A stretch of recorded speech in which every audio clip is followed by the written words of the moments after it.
Olá, bom dia a todos e todas, professor, professora. Meu nome é Sucelaine, eu sou professora coordenadora do Núcleo Pedagógico da Diretoria de Ensino de Capivari. Estou aqui com o PCNP Carlos, de Geografia, e com a professora doutora Gabriele Cifelli. Ela vai falar um pouquinho com a gente hoje, nesse momento formativo, sobre a utilização das metodologias ativas para a compreensão do patrimônio cultural do interior paulista. É com você, Carlos. Bom dia, meu nome é Carlos, sou do CNP de Geografia. Então, a gente trouxe trabalho junto com a Gabriele aí, que vai trazer de uma forma muito interessante como trabalhar o patrimônio histórico cultural com as metodologias ativas. Acho que vai ser bem útil para nós em sala de aula. Ok? Tenha um bom trabalho e um bom dia. Gabriele, com você.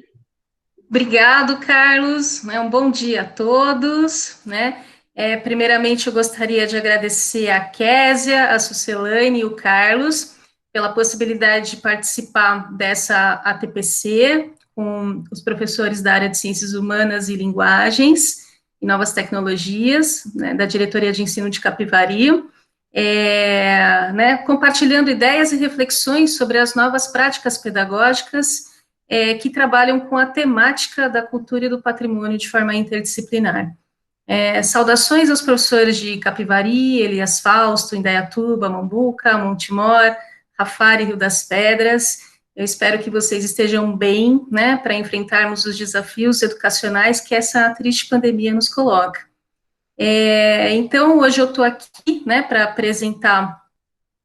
fazer uma apresentação a respeito de algumas metodologias ativas e como a gente pode trabalhar na escola, né, em diferentes séries, com a temática do patrimônio e da cultura de forma interdisciplinar.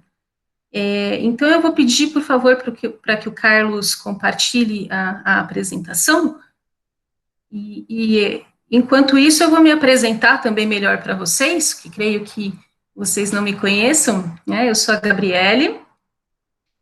A minha formação é na área de geografia, né? Eu me formei na Unesp de Rio Claro em 2000, e depois eu, né, fui dar aula no ensino básico, né, fundamental e médio, com as disciplinas de História e Geografia, e em meio a esse processo, né, acabei também ingressando no mestrado e no doutorado, trabalhando com a temática do patrimônio, dentro da própria geografia, no Instituto de Geociências da Unicamp. E também, ao longo dos anos, né, eu comecei a trabalhar no mercado editorial com produção de material didático e edição de livros didáticos, né, também da área de geografia. E nos últimos anos, a demanda de trabalho relacionada a materiais didáticos que já estavam abordando a questão das metodologias ativas aumentou, e isso possibilitou que eu me aprofundasse, né, um pouco mais a respeito desse tema e procurasse vincular, né, a essas novas teorias da aprendizagem, essas novas formas de ensinar e aprender, com a possibilidade de trabalharmos com a cultura e com o patrimônio, né, interdisciplinarmente. E é um tema, né, transversal que acaba sendo bastante abordado na Base Nacional Comum Curricular, e por isso é importante a gente, né, compreender melhor de que forma podemos trabalhar, né, com os alunos, tanto do fundamental quanto do ensino médio, para que eles tenham maior conhecimento a respeito da identidade cultural, da memória, da importância do patrimônio, né, tanto em nível local, quanto em nível regional, nacional e global, e conhecer melhor, né, a própria história da cidade, a própria história da família, os aspectos culturais, né, do território, né, as tradições, identidades culturais, né, dos territórios onde habitam, para que a gente consiga fazer sempre uma aproximação entre a escola e a comunidade. Tá? Então, essa é a proposta, né, que eu vim trazer para vocês um pouquinho. Então, agora a gente, né, vai trabalhar com essa temática ao longo dessa apresentação. Pode passar, Carlos.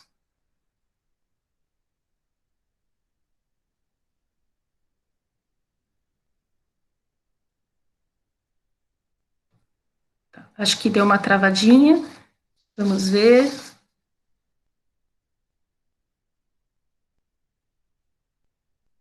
Bom, enquanto o slide não avança, né, eu vou falando, então, dos 4 pilares da educação no século XXI, que acabam meio que referendando esse debate, né, acerca das metodologias ativas. Então, nos anos 90, principalmente,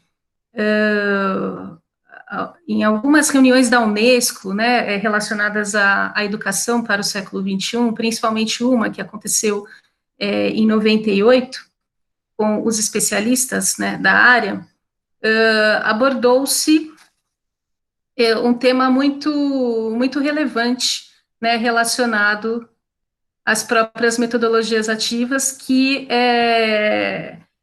tem a ver com os 4 pilares da educação no século XXI. Então, esses 4 pilares são aprender a conhecer, aprender a fazer, aprender a conviver e aprender a ser. Que tirava aquela perspectiva do ensino baseado no ensino mais conteudista, baseado na transmissão de informações, onde o professor é o detentor do conhecimento e vai transmitir essas informações, esse conhecimento para os alunos, né, de uma forma até hierárquica, para um ensino baseado em competências e habilidades que trabalham tanto os domínios cognitivos quanto os socioemocionais. Então, o processo de aprender a conhecer envolve aí o despertar da curiosidade intelectual dos nossos alunos para que eles desenvolvam uma certa autonomia na busca pelo conhecimento, pela descoberta, e se sintam motivados em aprender a aprender ao longo de toda a sua trajetória, não apenas durante a formação no ensino básico, mas ao longo de toda a vida. E o próprio desenvolvimento das tecnologias da informação e da comunicação facilitam bastante esse processo, né, porque hoje a informação é muito mais acessível do que, né, nos anos 90 ou antes ainda, e isso faz com que o aluno tenha uma maior facilidade de buscar informação, e aí a gente, né, também trabalha com a perspectiva de ele conseguir filtrar essa informação, interpretar, analisar e refletir e aplicar, né, esse conhecimento obtido para a resolução de problemas concretos, né? Então, a correlação entre teoria e a aplicabilidade, né, dessa teoria também é um dos pilares, né, apontados aí pelo Jacques Delors, entre outros especialistas na educação, que é o aprender a fazer, né, vincular a teoria com a prática, desenvolver experiências, né, onde esse aluno consegue enxergar o sentido do que ele está aprendendo, né, ele utiliza esse conhecimento no seu cotidiano para resolver problemas, né, e para, enfim, conseguir enfrentar os desafios aí, que tanto que o mundo do trabalho, quanto a sua vida, né, enfrentar esses desafios, né, tanto do mundo do trabalho, quanto os desafios da vida ao longo, né, de toda a sua trajetória. Tá? Aprender a viver juntos, e esses outros 2 pilares têm a ver com as chamadas competências socioemocionais que a gente vai trabalhar. Isso hoje é bastante abordado, né, na educação, que envolve aí o trabalho com a empatia, a cooperação, a solidariedade, né, o diálogo e a convivência social entre os pares. Então, com isso, a gente forma os nossos alunos para que sejam cidadãos respeitosos, que respeitem o outro, que atuem de forma ética, né, na sociedade, em diversas etapas da sua vida, que saibam trabalhar em equipe, né, isso hoje é uma das habilidades mais requeridas no próprio mercado de trabalho, e que tenha uma convivência social pacífica, né, aceitando a divergência de opiniões, lidando com as diferenças sociais e culturais, para que a gente realmente evolua enquanto ser humano. Né? E o aprender a ser também, que se puder voltar só um pouquinho, Carlos, por favor. O aprender a ser, né, que envolve aí a ética, o respeito, a responsabilidade social e a própria autonomia. Então, esses 4 pilares, né, do conhecimento acabaram fundamentando o que a gente chama de ensino por competências, que hoje, né, fazem parte da estruturação curricular e estão presentes na Base Nacional Comum Curricular, que vocês estão trabalhando aí no ensino básico. Agora pode passar, por favor. Bom, e entre os pressupostos, né, desse tipo de abordagem, está o estímulo à interdisciplinaridade, né, justamente para que todas as áreas do conhecimento contribuam tanto para o desenvolvimento cognitivo quanto para o desenvolvimento socioemocional, né, desse aluno. Compreender e refletir criticamente sobre a realidade em constante mutação, envolvendo seus aspectos sociais, econômicos, políticos, culturais e ambientais, compreendidos, né, de forma interrelacional, reconhecer e respeitar a herança cultural dos povos e fortalecer a identidade cultural. Então, isso tem a ver com a temática da cultura, com a temática do patrimônio, e já é uma diretriz muito importante que vem sendo abordada em diversas reuniões de especialistas sobre, né, a melhoria da qualidade de ensino em países com diversas realidades socioeconômicas, né?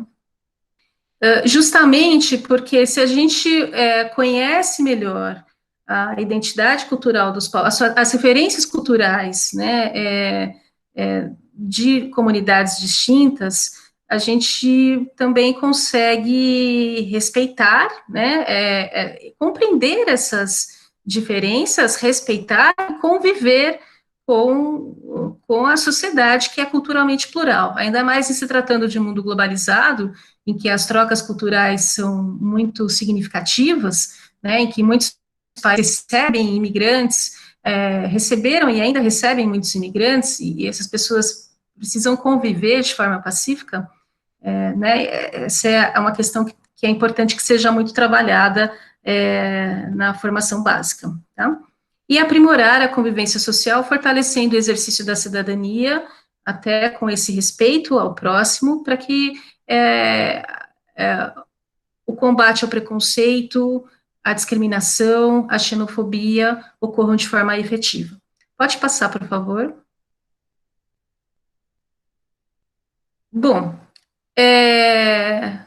isso estrutura, então, o chamado ensino por competências, que envolve tanto um conjunto de conhecimentos, né, como saberes, como habilidade, né, a aplicação desses saberes para a resolução de problemas, para a compreensão da realidade, para que o nosso estudante tenha uma postura mais ativa, né, em busca do conhecimento e nas suas formas de aplicação, e atitudes, né, também atitudes que corroboram para uma melhor convivência social, respeito e condutas éticas que são muito importantes de serem trabalhadas desde a formação básica, tá? Então, as habilidades decorrem das competências adquiridas e referem-se ao plano imediato do saber fazer. Então, uma prática pedagógica, né, a gente trabalha hoje com a perspectiva da construção, apropriação e mobilização desses saberes para aprender a aprender, né, estimular aí a autonomia do estudante, lidar com a diversidade e a quantidade de informações, inclusive, né, sabendo discernir o que é uma informação verídica de uma fake news, buscar diversas fontes de pesquisa, saber interpretar o que se lê, justamente para a gente contribuir com uma formação mais global do educando. Resolver problemas e conviver e aprender com as diferenças. Então, essas diretrizes são propostas na Base Nacional Comum Curricular, tá? E acabam sendo trabalhadas desde o ensino infantil até o ensino médio. Pode passar, por favor. Então, nós temos aqui, como é de conhecimento de vocês, as 10 competências, né, propostas pela BNCC, que estruturam o próprio processo de ensino e aprendizagem, né, ao longo de todas as etapas da formação desse estudante. E eu reforço aqui, né, a importância da competência 3, né, que envolve aí o repertório cultural, valorizar as diversas manifestações artísticas e culturais, reconhecendo, valorizando, né, e fruindo dessas manifestações, inclusive reconhecendo a própria diversidade, reconhecendo e valorizando a própria diversidade cultural brasileira, né? O Brasil é um país culturalmente muito diverso e muito plural, e muitas vezes no próprio processo de ensino e aprendizagem, né, ao longo de toda a trajetória da educação escolar, parte dessa diversidade acabou sendo subabordada ou, né, deixou de ser abordada.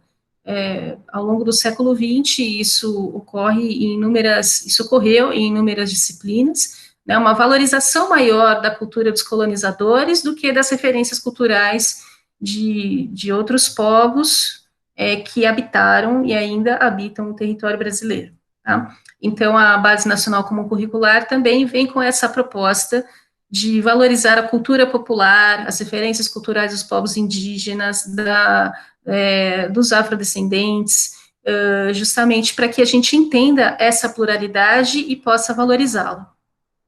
Pode passar, por favor.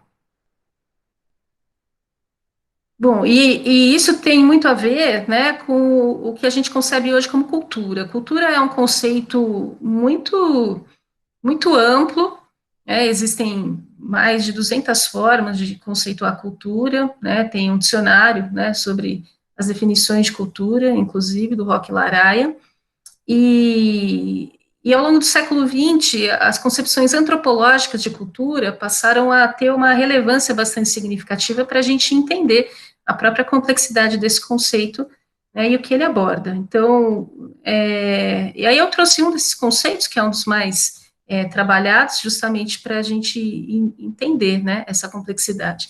Então, a cultura é um complexo que inclui conhecimentos, crenças, arte, moral, leis, costumes ou quaisquer outras capacidades ou hábitos adquiridos pelo homem como membro de uma sociedade. Então, é um conceito bastante amplo, bastante abrangente, que acaba tendo a ver tanto com a cultura material, né, quanto a cultura imaterial. Então, Malinowski, né, trata a cultura como uma unidade bem organizada, dividida em um corpo de artefatos e um sistema de costumes. Né? E além disso, a gente tem essa relação materialidade e imaterialidade, que é muito interessante, porque um objeto, qualquer artefato que seja produto aí do fazer humano, é um objeto que acaba sendo uma referência cultural, né, pelo modo de fazer, pelos significados atribuídos a ele, pelo sentido que ele tem para aquele grupo, pelos materiais e técnicas utilizadas no fazer, pelo ritual de utilização desse objeto para alguma prática cultural específica. Então, não dá para dissociar a materialidade da imaterialidade, o que a gente chama de patrimônio material e imaterial. Então, a cultura material é formada pelo que tem materialidade, então, desde de uma edificação até qualquer objeto que possa ter a atribuição de um significado feito pela sociedade. Esses significados, inclusive, variam conforme o tempo e conforme as transformações culturais, né, da sociedade. E a cultura imaterial, que envolve um sistema de crenças, valores, símbolos, linguagens, normas, instituições e organizações sociais, desde a família até o Estado. Tá? Então, lembrando que é sempre muito importante estabelecer essa vinculação entre cultura material e cultura imaterial. Pode passar.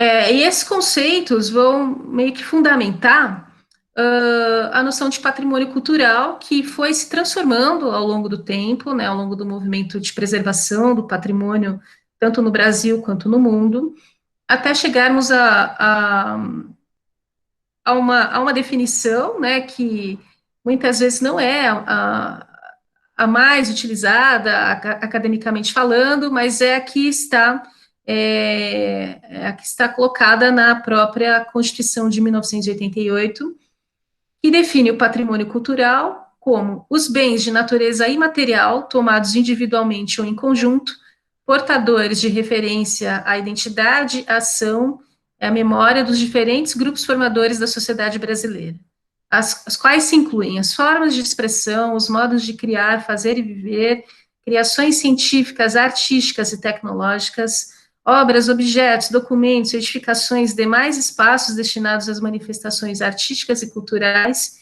conjuntos urbanos e sítios de valor histórico, paisagístico, artístico, arqueológico, paleontológico, ecológico, científico.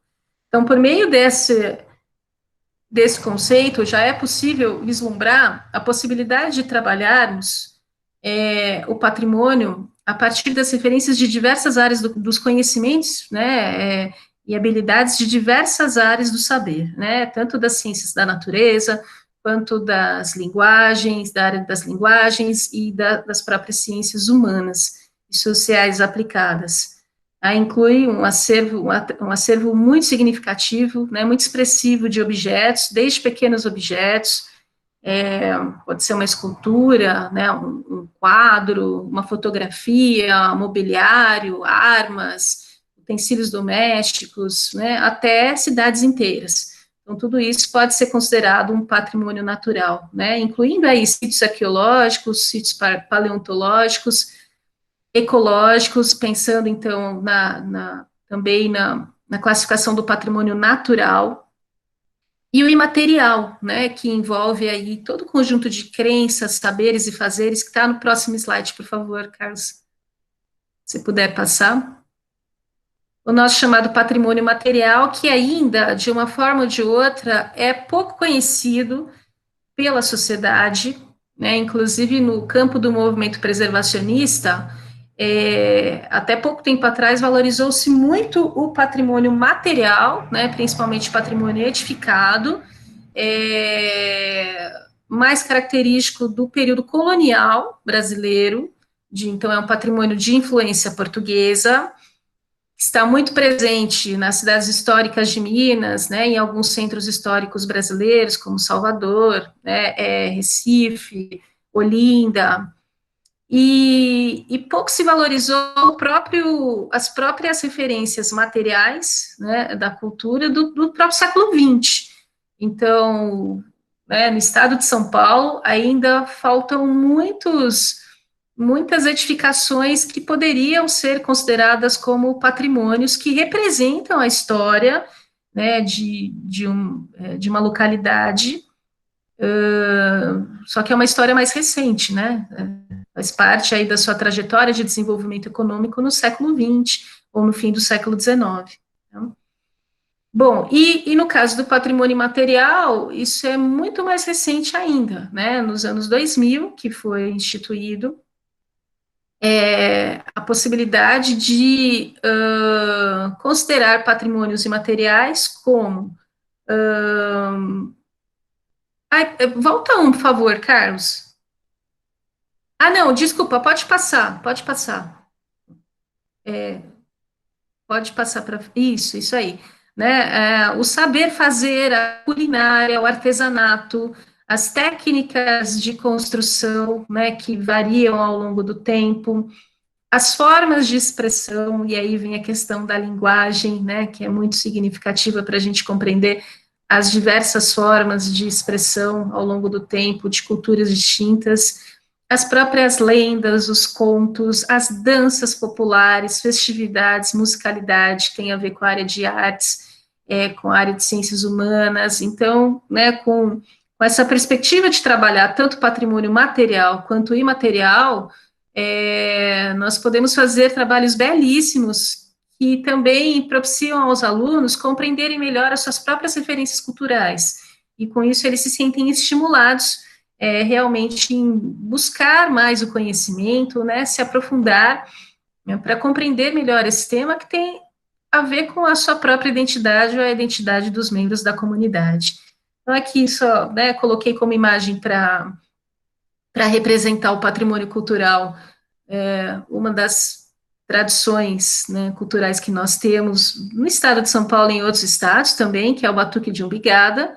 É uma tradição cultural do Vale Médio Tietê, trazida pelos escravizados da etnia Banto, que trabalhavam nas lavouras canavieiras da Bahia e que vieram nessa condição de escravizados para trabalhar nas lavouras canavieiras aqui do interior de São Paulo e mantiveram essa tradição que foi passando de geração para geração. Tá? Agora pode voltar rapidinho, que daí eu vou explicar um pouco o patrimônio material, que é constituído, né, por um conjunto de artefatos, parte deles presentes nos acervos museológicos, né, dos museus municipais até os museus federais. Então, é muito importante estimular a visita a museus, né, com os nossos alunos, justamente para que eles tenham acesso, né, a essas referências materiais distintas e que, por meio desses objetos, eles compreendam como as pessoas viviam, que significados elas atribuíam a esses objetos, para que eles eram utilizados, quais são os costumes, né, como eles eram feitos, produzidos pela sociedade, e de que forma ainda continuam sendo ou não utilizados, tá? Então, são várias questões que a gente busca responder por meio dessas visitas que têm esse intuito de despertar a curiosidade e o interesse, né, pelas referências materiais e imateriais da cultura, que podem ser muito exploradas por meio da visitação a esses acervos. Então, conjuntos urbanos, né, inúmeras construções, pensando nas construções, nós temos aí portes, igrejas, edifícios públicos, escolas, solares, edificações simples, levando em consideração que os órgãos de preservação, IFAM, que é o federal, né, e o CONDEFAT, que é o estadual, ainda hoje, né, quando a gente faz um levantamento dos bens tombados, não só no estado de São Paulo, mas Brasil afora, a maior parte dos bens considerados patrimônios são representativos da elite política, da Igreja Católica e da elite econômica. Então, são os grandes solares, são os templos, né, são as igrejas católicas, os fortes, que representam aí todo o sistema de defesa utilizado ao longo da história, e edificações públicas. Tá? Então, ainda esse movimento está acontecendo, né? Mas de considerar como patrimônio uma vila operária, um bairro, sei lá, edificações de bairros onde vive, né, uma comunidade carente, por exemplo, existe toda uma discussão a respeito da patrimonialização de favelas, né, das chamadas comunidades. Então, isso já vem sendo discutido, né, dentro do campo patrimonial, justamente porque é uma parte, né, faz parte da história de uma cidade, faz parte da cultura de uma comunidade, né, inclusive os laços de sociabilidade nas áreas periféricas são muito significativos, tem toda uma produção cultural, né, nessas localidades que acabam não sendo tão reconhecidas pelas pessoas que não vivem naquela comunidade. Então, isso hoje também é trabalhado com uma perspectiva aí, né, dentro do movimento preservacionista, tá? Objetos artísticos, sítios arqueológicos, e conjuntos urbanos e ruínas. Então, vocês estão vendo aí na imagem o Casarão Pau Preto, que fica no centro histórico de Indaiatuba, né, no centro de Indaiatuba, que é uma edificação bastante representativa da história, não só de Indaiatuba, mas também da região como um todo. É um espaço museal que pode ser visitado, né, que pode ser estudado a partir de diversas áreas do conhecimento. Pode passar, por favor.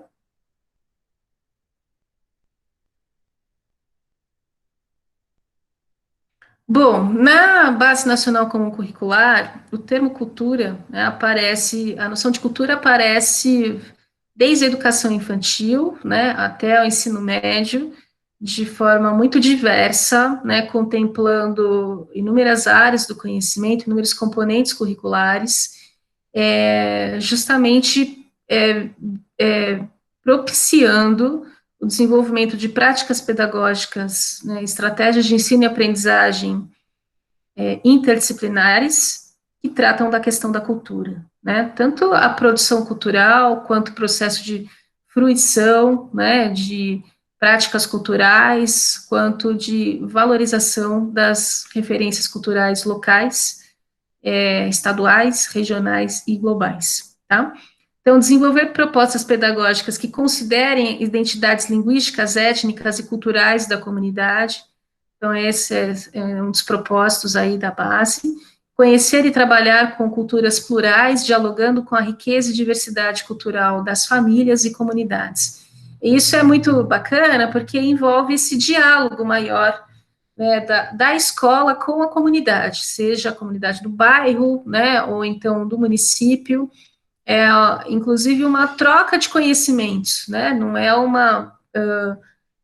é algo verticalizado, e sim uma troca de conhecimentos, troca de saberes, de vivências e de experiências entre gerações que podem ser trabalhadas, né, nos diversos componentes curriculares. Pode passar, por favor. Bom, e com isso, né, agora eu vou abordar a questão de como as metodologias ativas podem contribuir com o desenvolvimento de estratégias de ensino e aprendizagem que trabalhem com a temática da cultura e do patrimônio de modo interdisciplinar, levando em consideração as competências e habilidades tanto da área de ciências humanas quanto da área de linguagens, tá? Então, eu fiz 3 propostas de metodologias ativas que abordam a questão do patrimônio cultural paulista.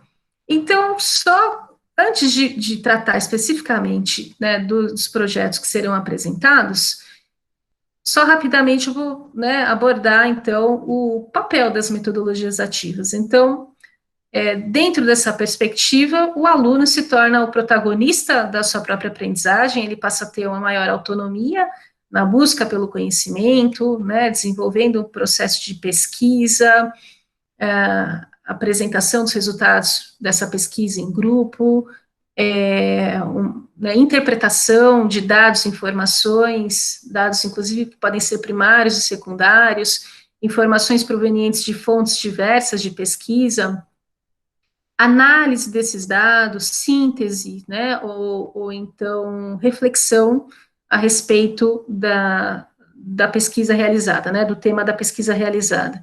E o educador, ele vai fazer mais um processo de mediação, né, então ele é o mediador desse processo de ensino e aprendizagem, e não é ele que vai deter todo aquele conhecimento e vai transmitir para o aluno. É um processo de construção coletiva que envolve uma troca, tanto de conhecimentos, experiências e vivências, informações, ideias, que faz com que ambos se envolvam de uma forma ativa para o desenvolvimento de um determinado projeto, né, educativo, tá? Isso faz com que o conhecimento seja construído de forma coletiva, colaborativa e estimulante para ambos, né? Faz com que, inclusive, o professor se sinta estimulado a desenvolver, né, essas práticas pedagógicas, porque tanto estimulado quanto valorizado, né, porque motiva o próprio professor a buscar sempre o conhecimento, inovar, né, suas práticas pedagógicas, desenvolver novas estratégias de ensino e aprendizagem, avaliar o que está dando certo, o que não está dando certo, avaliar até que ponto ele pode interferir, né, até que ponto ele pode contribuir para o aprofundamento do conhecimento a respeito de determinada temática.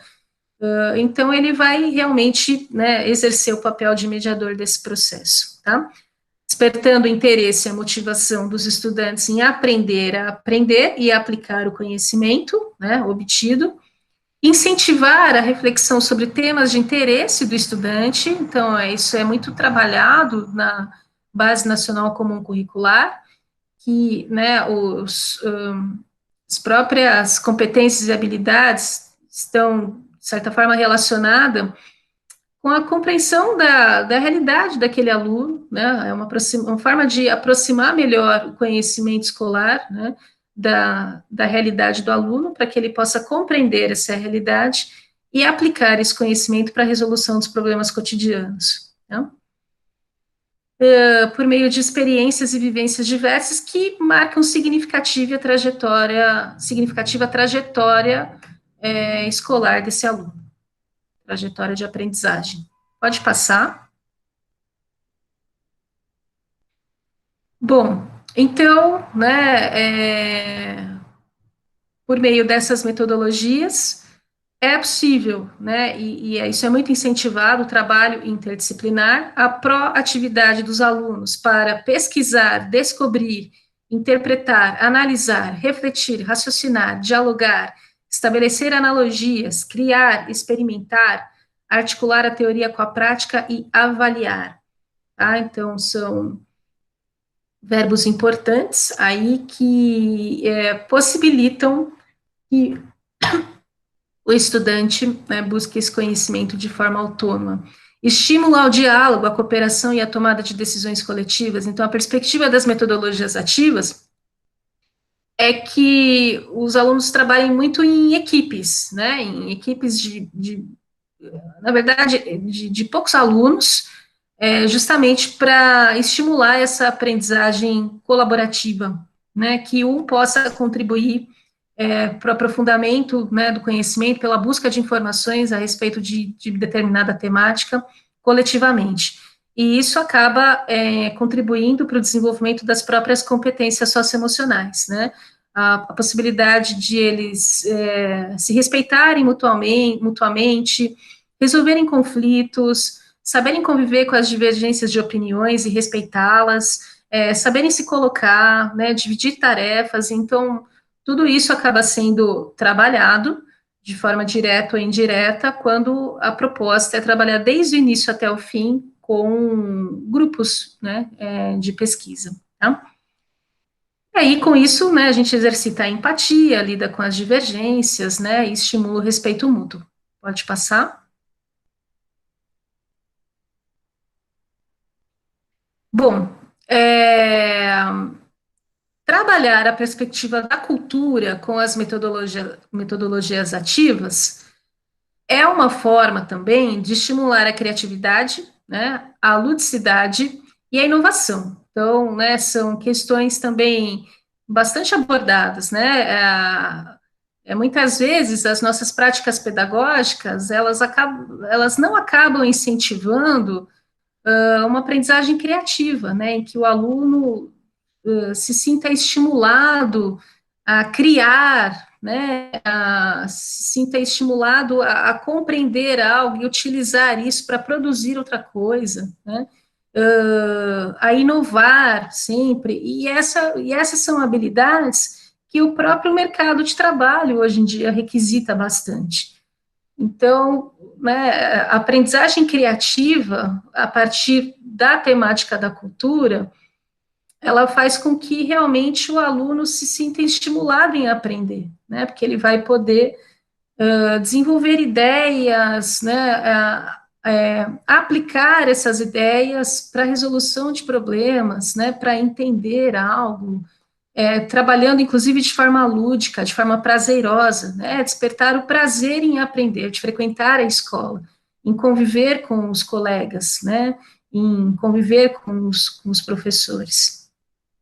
E com isso, né, a temática da cultura possibilita o desenvolvimento de competências gerais e específicas em praticamente todas as áreas do conhecimento, o desenvolvimento de experiências e vivências artísticas e culturais, tá? Tanto no ambiente escolar quanto fora dele, o interesse e a motivação em aprender e aprender a fazer, trabalhos com temáticas relacionadas ao cotidiano dos alunos e envolvimento com a comunidade, né, nos projetos e atividades desenvolvidas. Então, a escola abre suas portas, né, para a realização de projetos que envolvem a comunidade, ou na sua totalidade, ou então na apresentação dos resultados finais de cada projeto desenvolvido. Pode passar, por favor?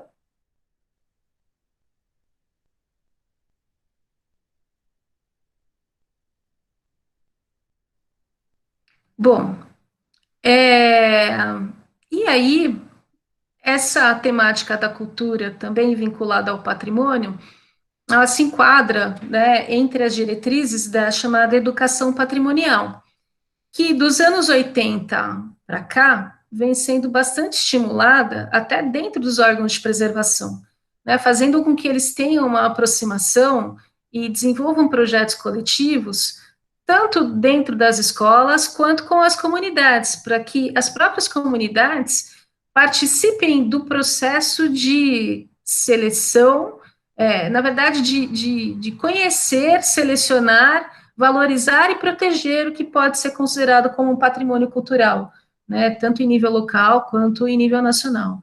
Porque os órgãos preservacionistas, né, eles são muito criticados, em muitos casos, por não estabelecer essa relação horizontal, né, geralmente as pessoas responsáveis pela valorização patrimonial de algum bem, reconhecimento patrimonial de algum bem, são um conjunto de especialistas, acadêmicos, né, ou pessoas ligadas à esfera pública, que acabam selecionando o que será patrimônio e o que não será patrimônio.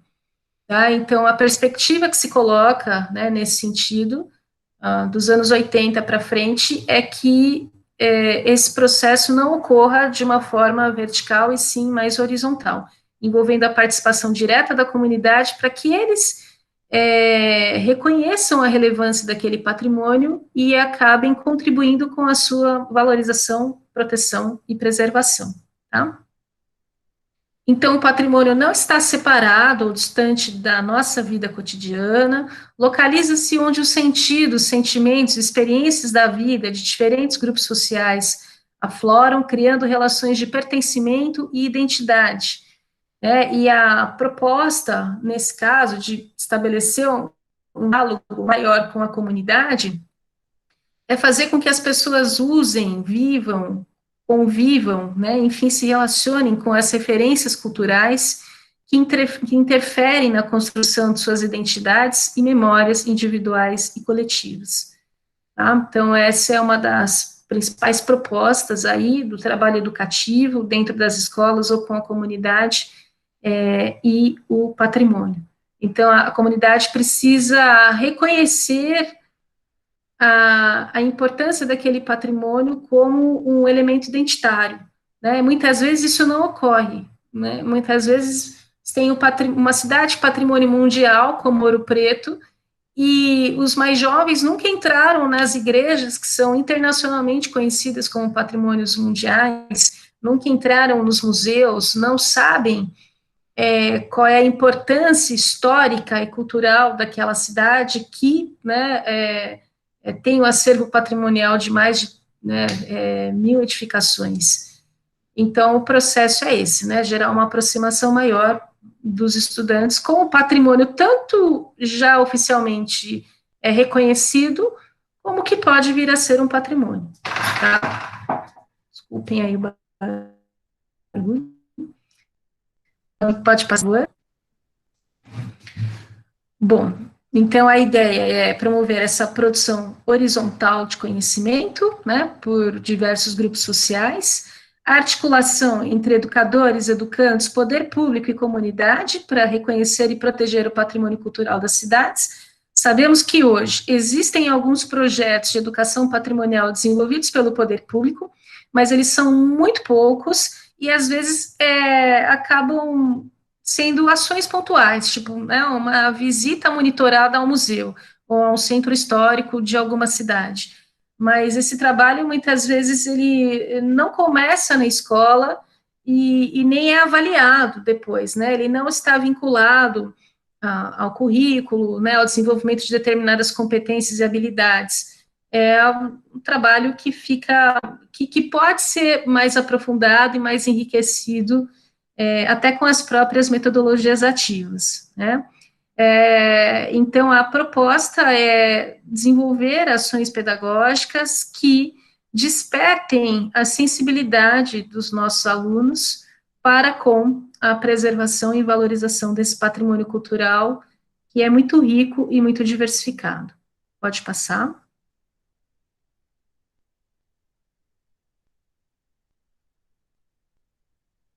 Bom, então, tratando aqui agora, né, de uma primeira proposta que eu vou apresentar para vocês, e é claro que essas propostas podem ser plenamente adaptadas de acordo com o contexto escolar, com a realidade do município, né, o tipo de referências materiais, a cultura, né, que esse município possui ou não. Então, é só uma proposta, né, e cada um que pretender aplicar essa proposta pode fazer as adaptações que forem necessárias, né.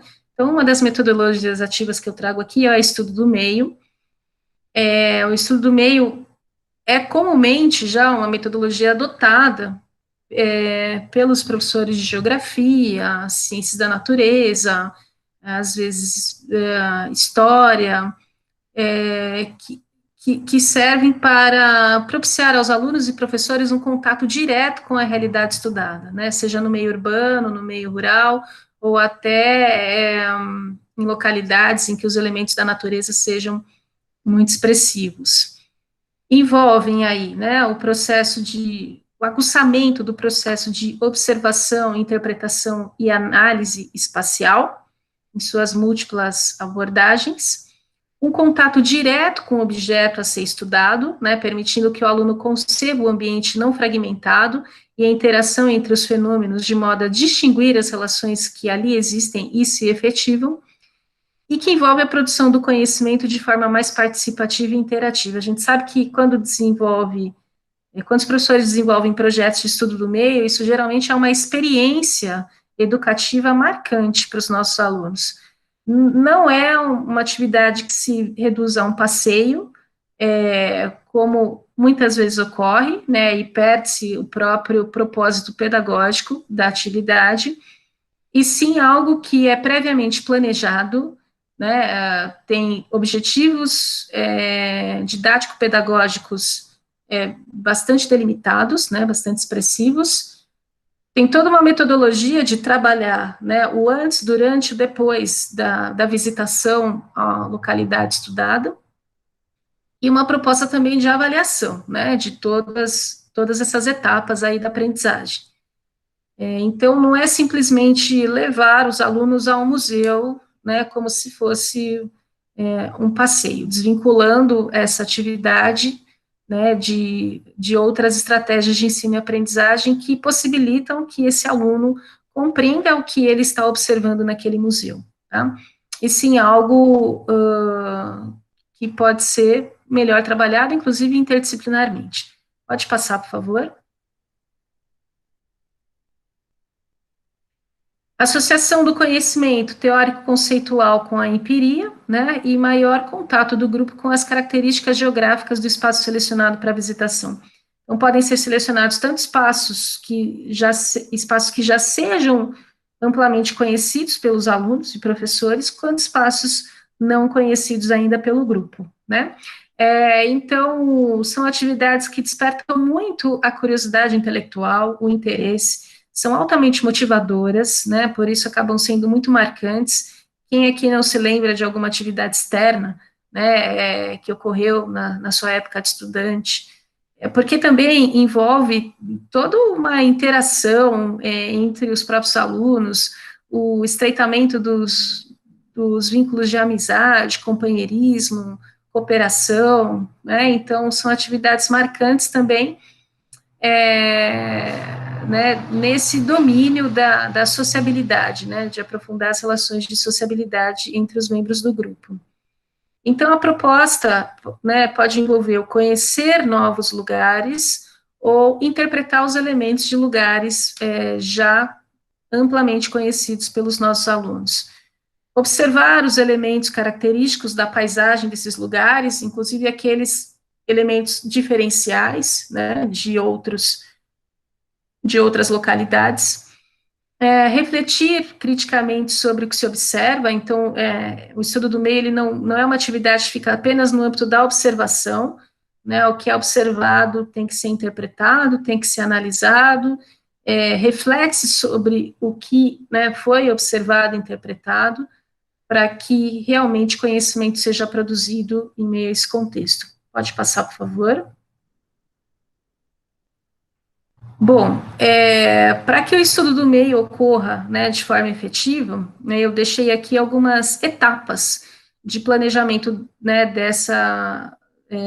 dessas propostas, dessas estratégias de ensino e aprendizagem. Então, primeiro, selecionar o tema a ser estudado e o espaço, né, que pode contribuir para a melhor compreensão desse tema, né, desse objeto de estudos.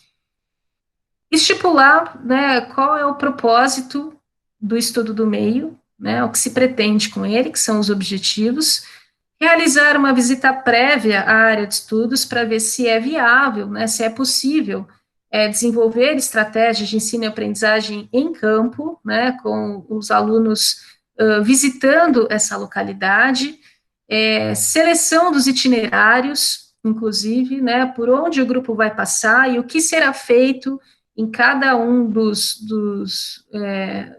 pontos, né, de parada e observação, elaboração de instrumentos de pesquisa de campo, como roteiros de entrevistas, questionários, roteiros de observação dos elementos da paisagem.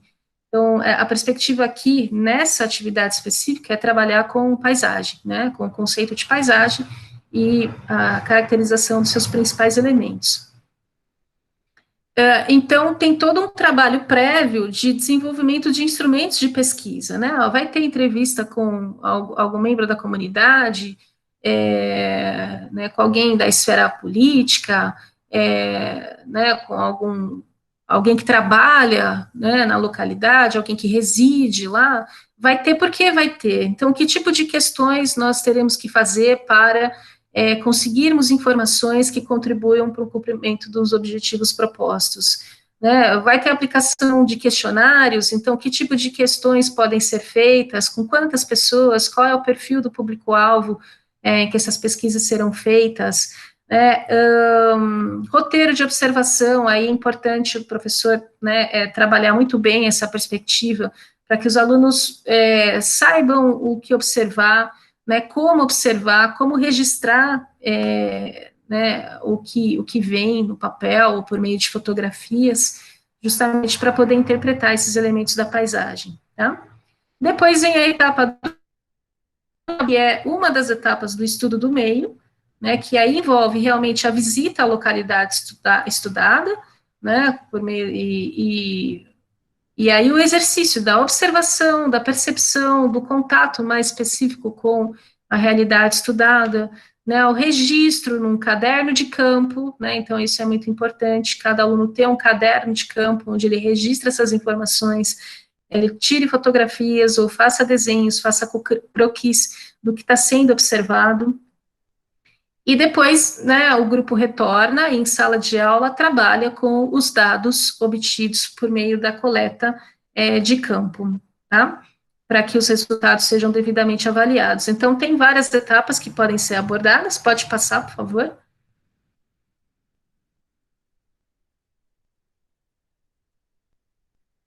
Bom, e aí, né, eu trouxe um exemplo de como o estudo do meio pode ser trabalhado para a interpretação para estimular a observação e a interpretação do patrimônio. Como a região que os alunos residem, aí tem um centro histórico expressivo, que é Itu, eu selecionei Itu como um objeto de análise, só que pode ser qualquer cidade, o centro de qualquer cidade, independente se tem um patrimônio oficialmente reconhecido ou não, tá? Então, aqui, só a título de exemplo, né, o tema, as transformações da paisagem no Centro Histórico de Itu, seria uma atividade para o 6º ano, que engloba aí diversas disciplinas e diversas habilidades, que eu vou tratar um pouquinho mais adiante. Objetivos: identificar as características da paisagem desse centro histórico, né? Relevância do tema: conhecer o patrimônio para valorizar e preservar. Procedimentos metodológicos: então, tem aqueles procedimentos que eu disse, e além disso, é muito importante que os alunos, de uma forma também autônoma, orientados pelo professor, façam uma pesquisa prévia, né, utilizando fontes diversas a respeito, né, dessa temática, para que eles vinculem, né, o que foi pesquisado com o que eles vão observar em campo, tá? Então, essa pesquisa pode ser pesquisa de informações, pesquisa documental, pesquisa de informações em revistas, jornais, sites, pesquisa em documentos históricos, né, pesquisa fotográfica, iconográfica. É importante que, antes do trabalho de campo, né, os resultados dessa pesquisa sejam compartilhados e apresentados para o restante do grupo. E no caso de Tu, tem muita fotografia antiga, tem muita iconografia, então o aluno tem acesso muito facilmente a esse material, tá? Coordenado aí pelas orientações do professor, tá? Um processo de pesquisa coordenado com essas orientações. Pode passar, por favor?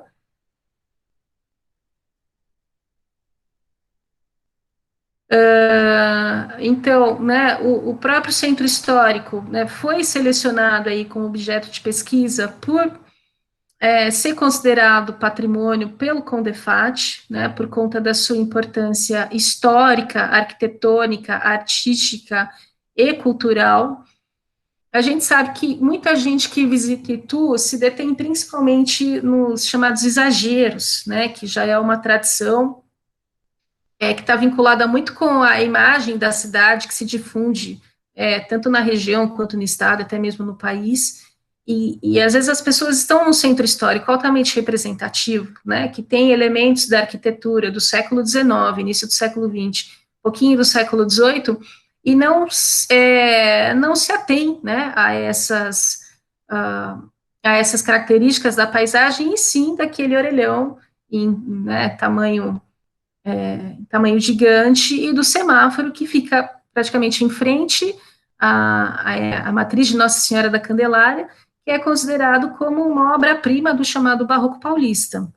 Né, então, em termos artísticos, em termos históricos e culturais, é uma igreja que tem uma relevância, né, muito significativa em termos patrimoniais.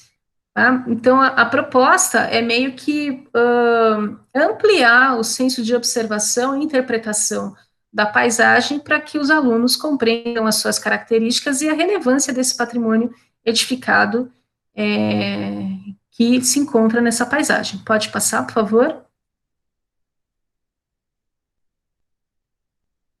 Bom, e aí, para fazer esse estudo, né, eu elenquei algumas habilidades da BNCC do sexto ano.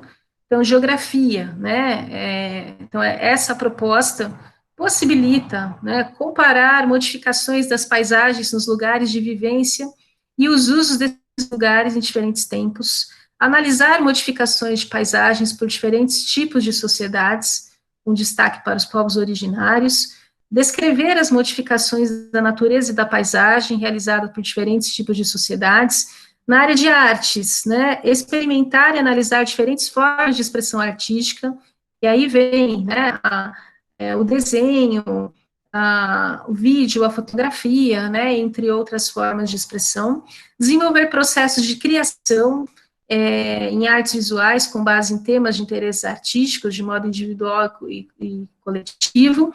E na área de português, nossa, a língua portuguesa é sempre muito interessante, porque dá para trabalhar praticamente todos os projetos envolvendo língua portuguesa. Né, dá para desenvolver múltiplas habilidades, e aqui eu selecionei uma, né, de muitas outras que podem ser trabalhadas. Então, produzir roteiros para elaboração de vídeos de diferentes tipos. Divulgação de conhecimento científico e resultado da pesquisa, tendo em vista o seu contexto de produção, construção e composição de roteiros. Então, eu selecionei essa habilidade até para pensar no produto final a ser apresentado por meio desse projeto, tá? Pode passar, por favor.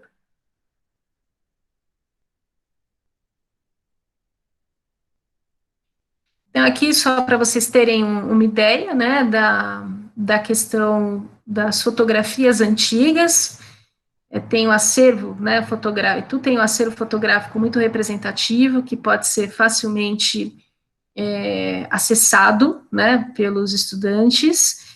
Então, é possível, né, selecionar várias dessas imagens, identificar nas fotografias os seus principais elementos. Então, as características arquitetônicas, o tipo de arruamento, o tipo de espaço, as características dos espaços públicos. Então, olha só essa aqui que interessante, que mostra a Igreja da Matriz e um jardim, né? Então, essa praça, ela era ajardinada no início do século XX e depois, né, que mudou a sua configuração.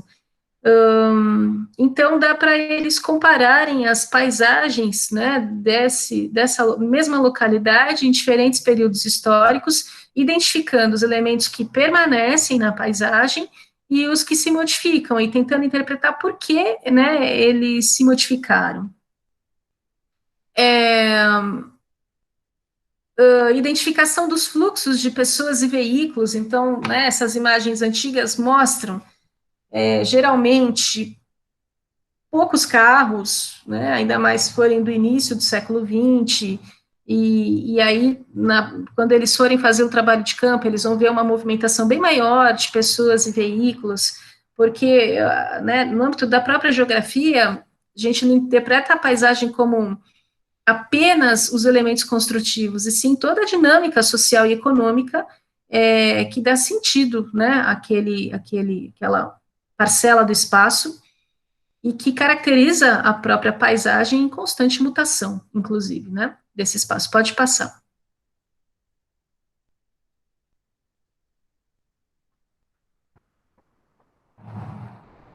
Bom, então, após a seleção dos itinerários, né, e dos instrumentos de pesquisa de campo, os alunos vão a campo, vão fazer uma visita, né, a esse centro histórico, podendo levar, inclusive, os registros fotográficos para fazer uma análise mais comparativa, né, dos elementos que estão presentes na paisagem e dos que não estão mais presentes, e das suas características, né, se as suas características mudaram ou não. Então, dá para trabalhar com artes, né, com as características construtivas, então, tamanho de portas e janelas, porque as portas e janelas eram maiores, técnicas construtivas, né, como essas casas eram construídas no final do século XIX, com que tipos de materiais, né, que tipos de técnicas eram utilizadas. Isso o professor pode reforçar em sala de aula, mas o aluno pode ter contato com uma parede de pau a pique, numa das construções que estão lá no próprio centro histórico.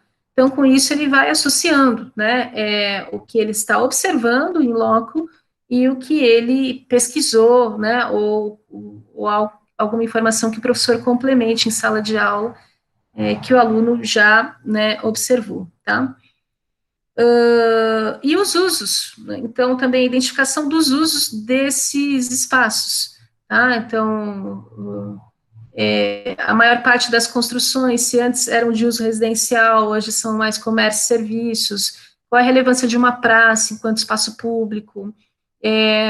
Porque hoje em dia muitas praças, né, de áreas centrais são pouco frequentadas, são menos frequentadas do que antes. Qual era o papel da praça enquanto locus de sociabilidade? O papel da igreja?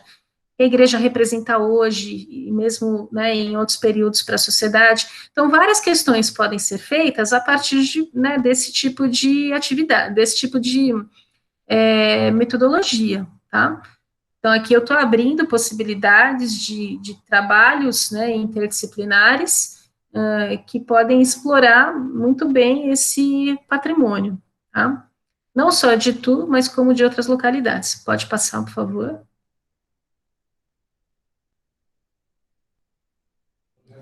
Sistematização, análise e interpretação de dados e informações obtidas antes e durante o trabalho de campo. Então, esse é o momento que... Um minutinho.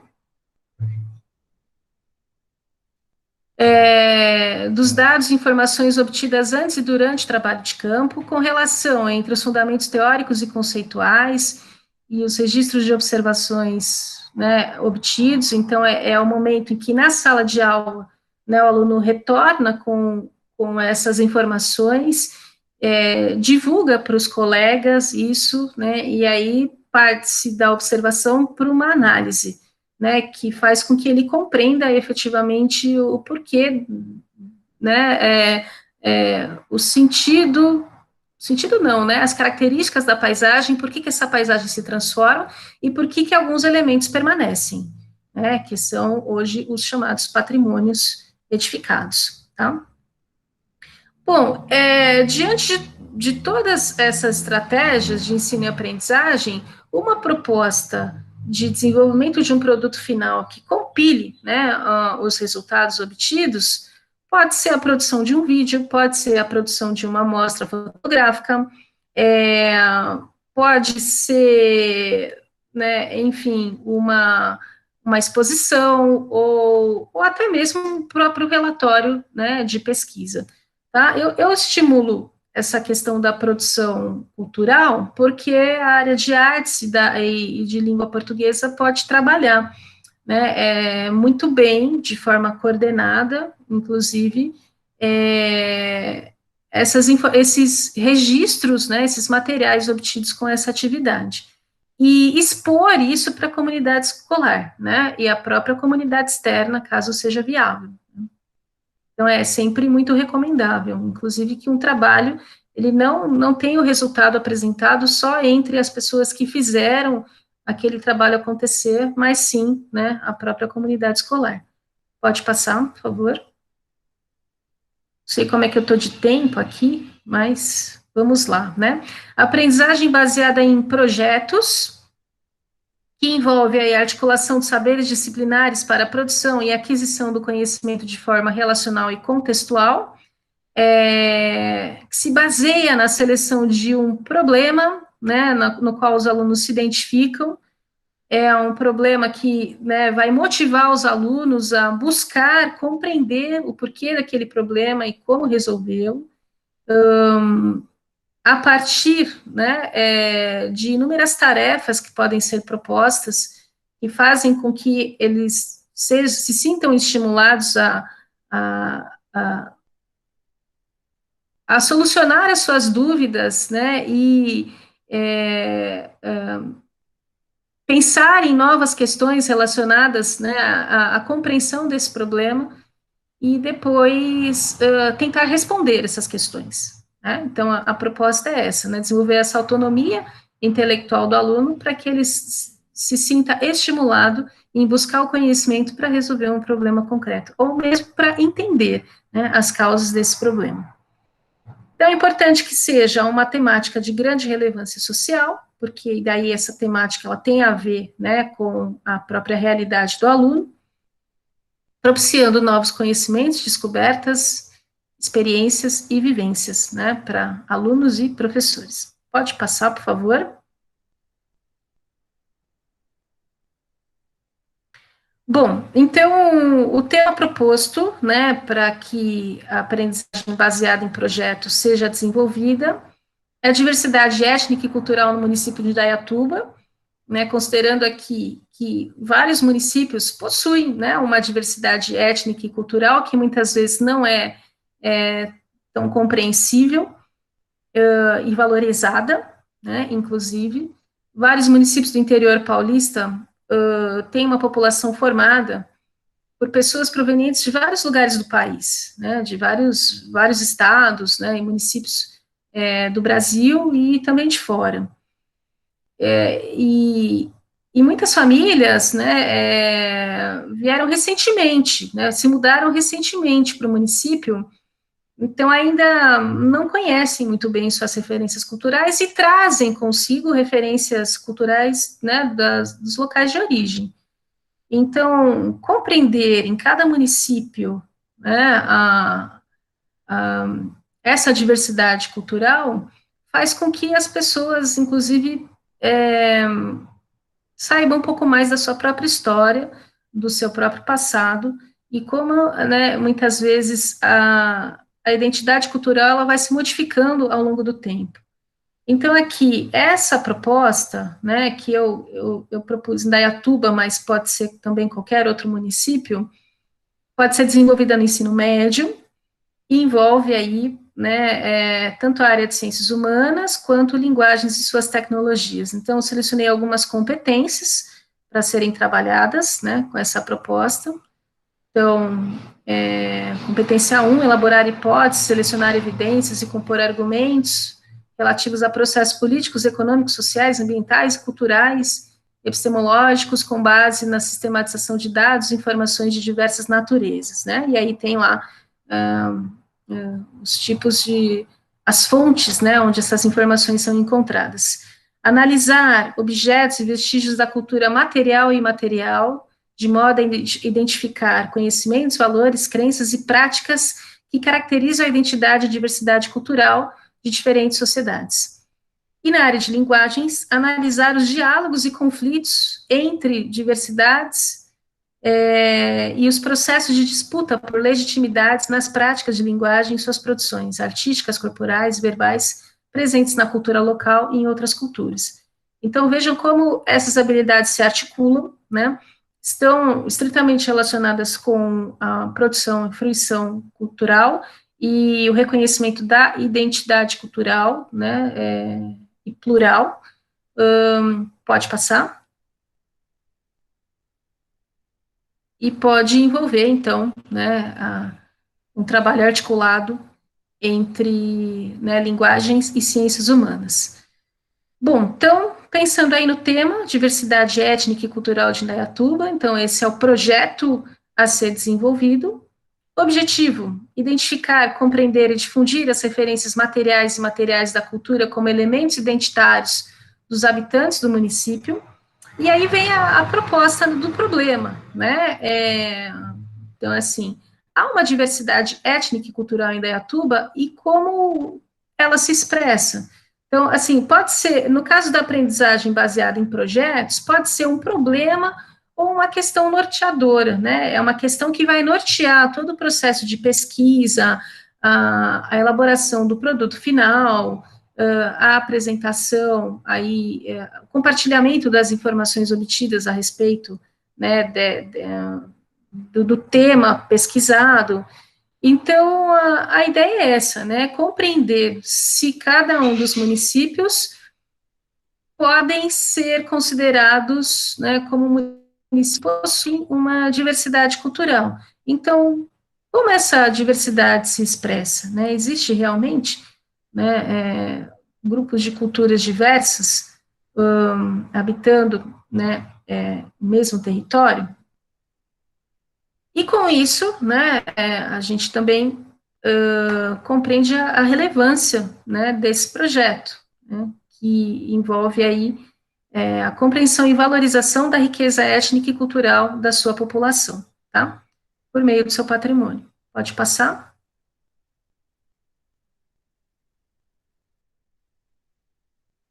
Bom, como isso pode ser feito? Então, primeiro a gente pode pensar na organização de uma roda de conversa para termos uma noção do conhecimento prévio dos alunos sobre o tema abordado, então isso é muito importante nas metodologias ativas, desenvolver inúmeros questionamentos, inúmeras reflexões, partindo já de uma experiência, de uma vivência, de um repertório de conhecimentos e habilidades que os alunos já possuem e que podem ser desenvolvidas com esse projeto, estimulando essa troca, né, entre eles. Então, o que eles conhecem sobre o assunto? Então, a partir daí, a gente pensa em propostas de como fazer um aprofundamento a respeito, né, do que já é previamente conhecido ou que não é previamente conhecido.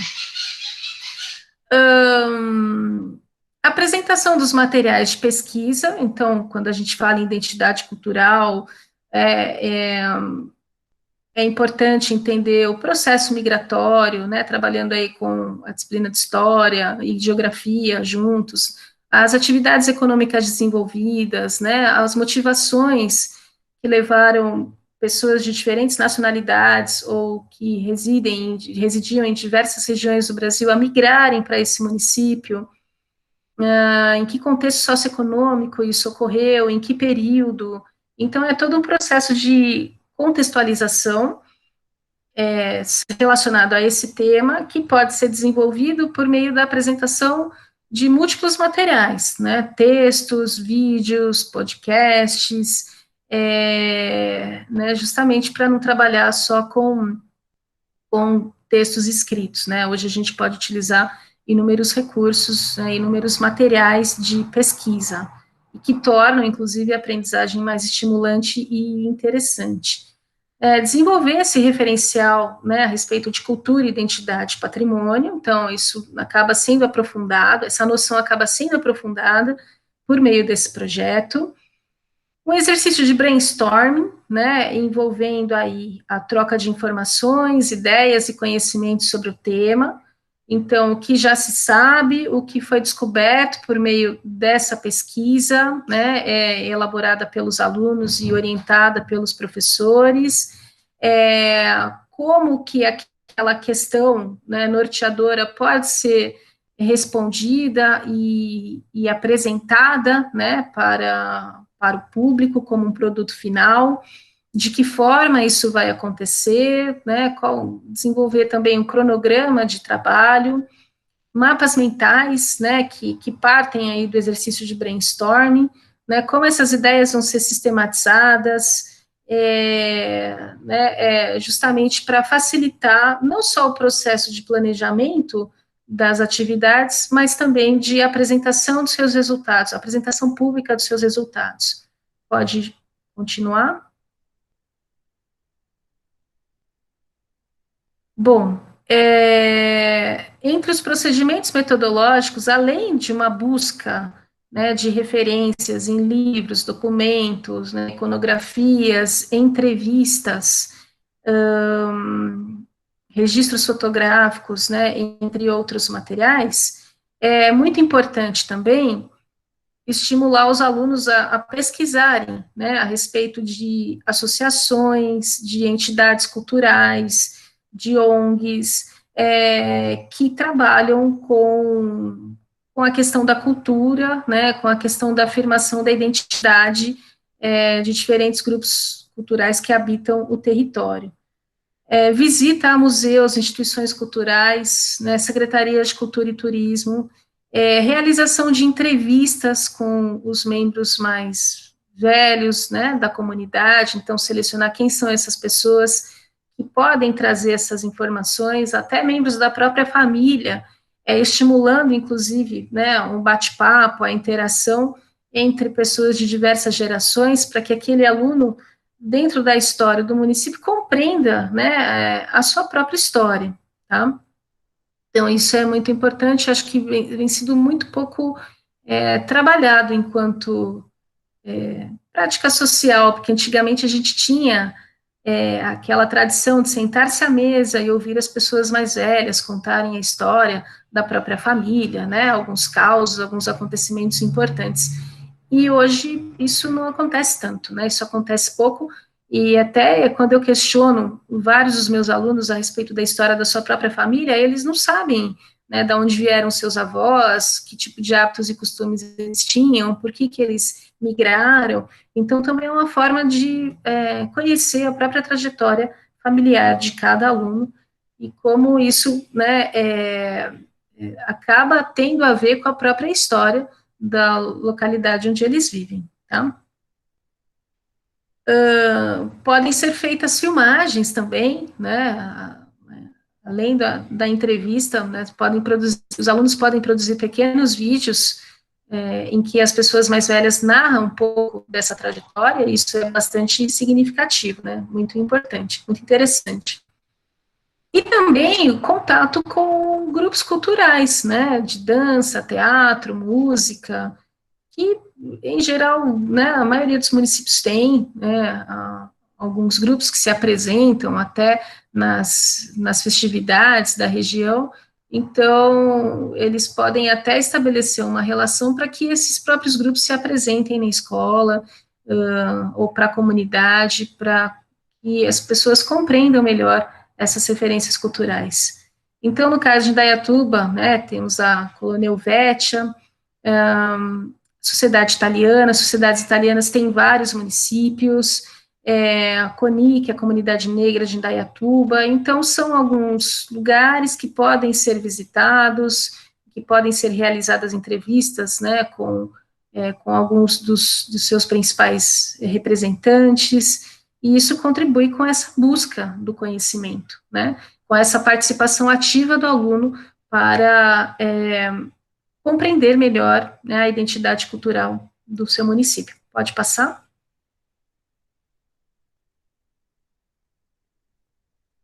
Bom, depois de toda essa fase de pesquisa, coleta de dados e informações, vem o feedback, né, uma apresentação desses resultados parciais e a possibilidade de compilação, né, desse material por meio da apresentação de um produto final, né, à própria comunidade, que pode ser um sarau, uma feira cultural, uma encenação teatral, uma exposição, que retrate, né, que realmente existe uma diversidade no município, uma diversidade cultural, e demonstre, né, alguns aspectos, algumas referências culturais desses grupos, né, por meio de diversas expressões artísticas, tá?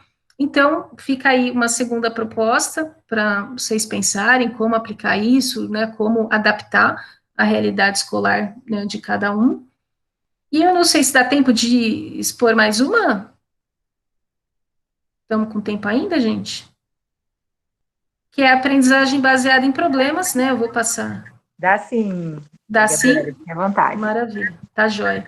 Aprendizagem baseada em problemas, né? Que pressupõe aí, né, a utilização de conhecimentos e habilidades para a solução de problemas concretos, dando mais aplicabilidade ao que se aprende, estimulando o trabalho em equipe, a proatividade do aluno, né, o problema se torna o eixo central do processo de ensino e aprendizagem, e as estratégias de ensino e aprendizagem buscam resolver esse problema, né, buscam trabalhar com aprendizagem criativa e colaborativa, com autonomia de pesquisa, para os alunos buscarem formas de resolver esse problema. Então, primeiro, define-se o problema de investigação, depois levantam-se hipóteses, né, de forma coletiva, inclusive, sobre as possíveis causas, né, do problema levantado. Pode passar, por favor.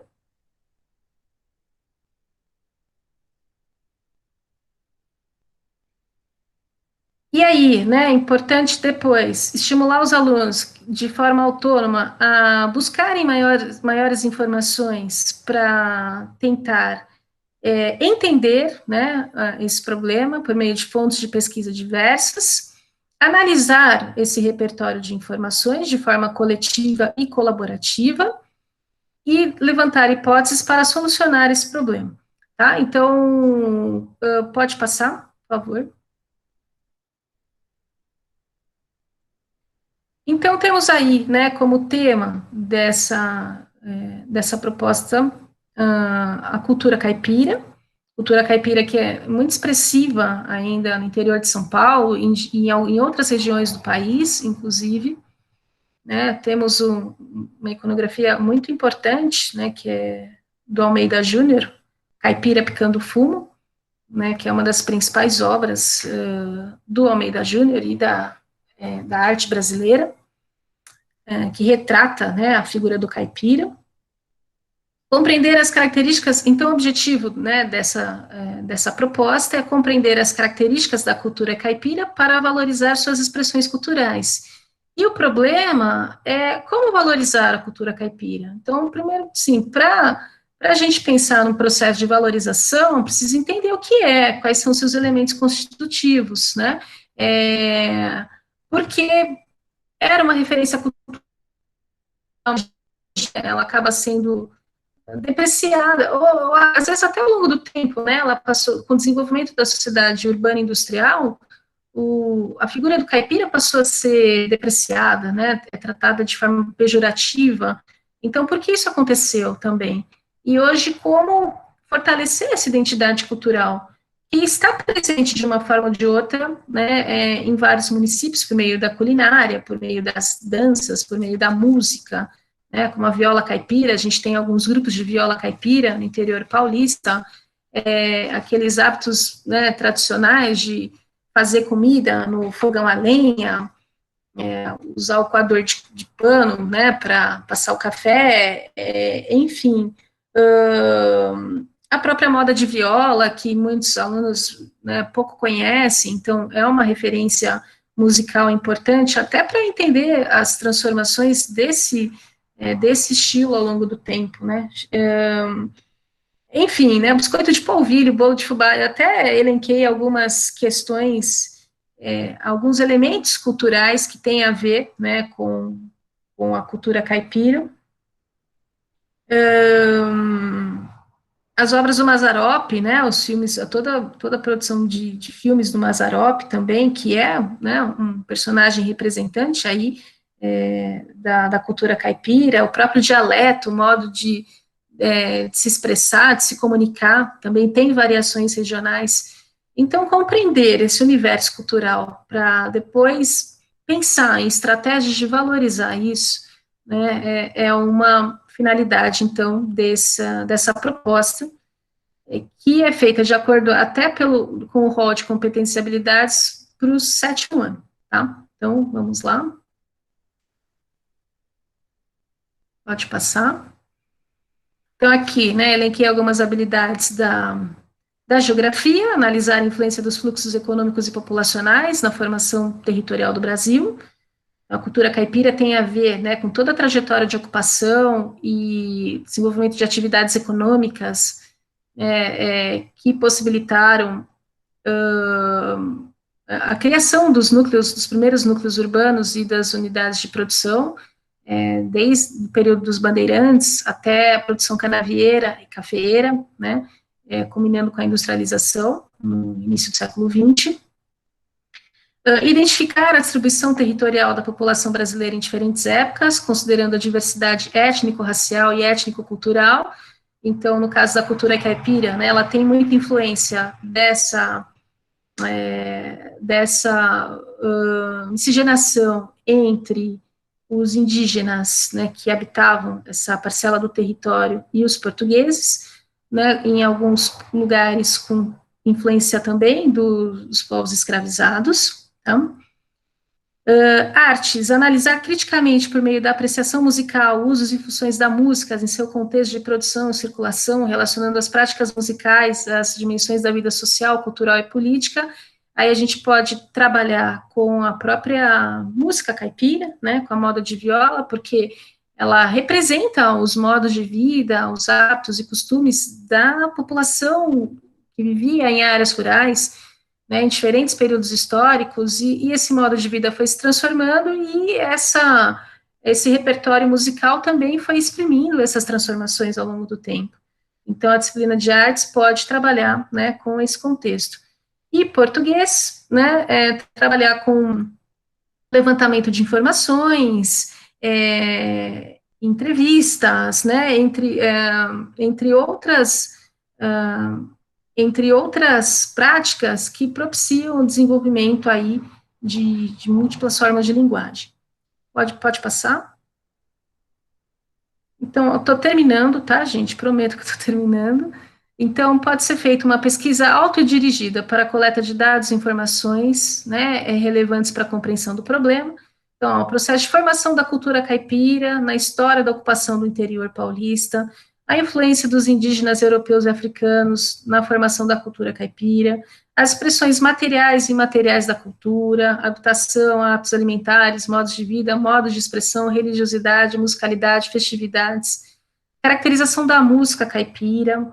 Então, são pesquisas que podem ser desenvolvidas pelos alunos com materiais e fontes diversas, né, orientadas pelo professor. Esses resultados podem ser apresentados, né, discutidos coletivamente.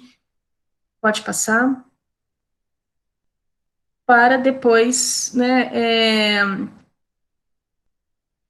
possibilitar a sistematização desses dados e a apresentação dos resultados à comunidade escolar. E aí, como sugestão, né, de tentar solucionar aquele problema inicialmente colocado, né, como valorizar a cultura caipira, eu propus um sarau, né, um sarau da cultura caipira, em que os próprios alunos vão se envolver, né, numa produção artística e cultural para representar os hábitos e costumes dos caipiras e como isso assim, reforça a identidade da região, ainda hoje, se realmente isso acontece ou não, e de que forma isso pode ser divulgado, esse conhecimento pode ser divulgado à comunidade por meio da produção artística, da produção e da fruição artística e cultural, tá? Então, pessoal, desculpem aí a demora, né, mas são muitas questões a serem trabalhadas. Espero que essa apresentação contribua de uma forma ou de outra para a gente pensar em como tratar da questão da cultura, da identidade local e do patrimônio de forma interdisciplinar, né, por meio de uma aprendizagem mais ativa, mais colaborativa, que desenvolva aí, né, tanto as competências dos domínios cognitivos, né, quanto socioemocionais. Agradeço bastante a possibilidade de participar, né, dessa TPC com vocês. Adoraria que esse encontro fosse presencial, mas, né, por enquanto a gente, né, tem que trabalhar do jeito que é possível. Então, um grande abraço a todos e bom dia. Legal, Gabriele, muito obrigada, viu? Você me ouve bem? Sim. Nós gostaríamos de te agradecer, né? Achei muito interessante sua explanação. Acredito que os professores, nossas professoras, também gostaram bastante, né? Quando você fala lá no slide 28 sobre cultura e identidade, né? Esse é exatamente parte do conteúdo da primeira e segunda série do ensino médio de sociologia.